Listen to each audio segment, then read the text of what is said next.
Você já se sentiu pequeno diante de um desafio gigantesco?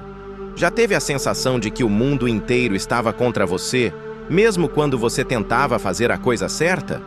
Talvez neste exato momento, você esteja olhando para uma situação na sua vida, seja uma crise financeira, um diagnóstico médico, um conflito familiar ou um vazio na alma, e a única coisa que você consegue enxergar é o tamanho do problema.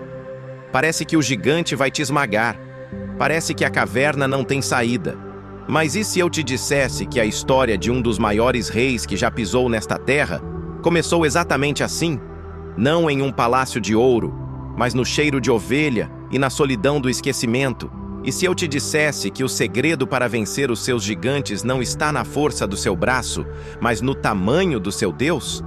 Hoje, no canal Biblicamente BR, nós vamos mergulhar fundo na incrível jornada de Davi, um homem segundo o coração de Deus. Não porque ele fosse perfeito, longe disso, mas porque ele descobriu um segredo que pode mudar a sua vida hoje.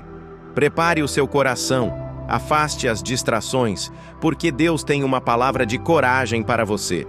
Nossa história começa em Belém, uma cidade pequena, na casa de um homem chamado Jessé. Deus havia enviado o profeta Samuel com uma missão secreta e urgente: ungir o novo rei de Israel. O rei atual, Saul, havia perdido a aprovação de Deus e o Senhor buscava alguém diferente. Quando Samuel chega, Jessé apresenta seus filhos. Eliabe, o mais velho, era alto, forte, tinha postura de general. Samuel pensou que certamente seria aquele. Mas Deus interrompe o profeta com uma das verdades mais poderosas das Escrituras. O Senhor não vê como o homem, pois o homem vê a aparência, mas o Senhor vê o coração. 7 filhos passaram, e 7 vezes Deus disse não. Onde estava Davi? Ele estava onde ninguém queria estar. Ele estava no campo, cuidando das ovelhas. Ele era o menor, o mais jovem, aquele que a própria família não considerava importante o suficiente para chamar para a reunião. Talvez você se sinta assim, trabalhando duro nos bastidores, sendo fiel no pouco, enquanto ninguém aplaude, ninguém vê, ninguém reconhece. Mas preste atenção, a solidão é a sala de aula de Deus. Foi lá fora, enfrentando leões e ursos para proteger o rebanho, que Davi aprendeu a confiar em Deus. Ele não tinha plateia, mas tinha a presença do Todo-Poderoso. Quando Davi finalmente entra na sala, cheirando a campo, Deus confirma que é ele. A lição aqui é clara. Deus sabe o seu endereço. Você pode estar escondido aos olhos do mundo, mas está no centro da visão de Deus. A unção não vem pela sua aparência, pelo seu status ou pela sua conta bancária. Ela vem para quem tem um coração disponível. Naquele dia, o Espírito do Senhor se apoderou de Davi. Mas, curiosamente, ele não foi para o trono. Ele voltou para as ovelhas. Porque antes da honra pública, Deus trabalha o nosso caráter no secreto. O tempo passou e Israel entrou em guerra contra os filisteus. E foi no vale de Elá que o destino de Davi começou a mudar. Do lado inimigo, um gigante chamado Golias, quase 3 metros de altura, armadura impenetrável. Ele gritava, zombava e desafiava o exército do Deus vivo.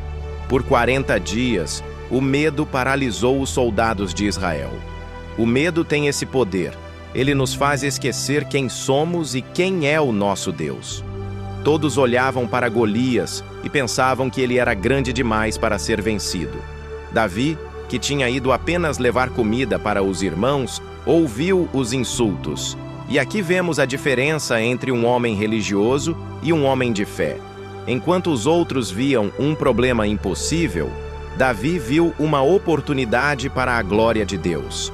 Ele não perguntou quão forte era o gigante, ele perguntou quem era aquele incircunciso para afrontar os exércitos do Deus vivo. Davi rejeitou a armadura do rei Saul. Ele não tentou lutar com as armas dos outros. Ele foi com o que tinha, sua identidade, sua experiência com Deus e 5 pedras lisas. Quando o gigante zombou dele, Davi respondeu com palavras que ecoam através dos séculos: Tu vens contra mim com espada, e com lança, e com escudo. Eu, porém, vou contra ti em nome do Senhor dos Exércitos. Davi correu em direção ao inimigo. Ele não recuou. E com uma única pedra, guiada pela mão de Deus, o gigante caiu. Meu irmão, minha irmã, qual é o nome do seu gigante hoje? Desemprego? Depressão? Vício? Um processo judicial? Pare de medir o tamanho do seu problema e comece a declarar o tamanho do seu Deus. A vitória de Davi não veio de sua habilidade militar, veio de sua confiança absoluta na aliança com Deus. O gigante caiu porque Davi sabia que a batalha não era dele, era do Senhor.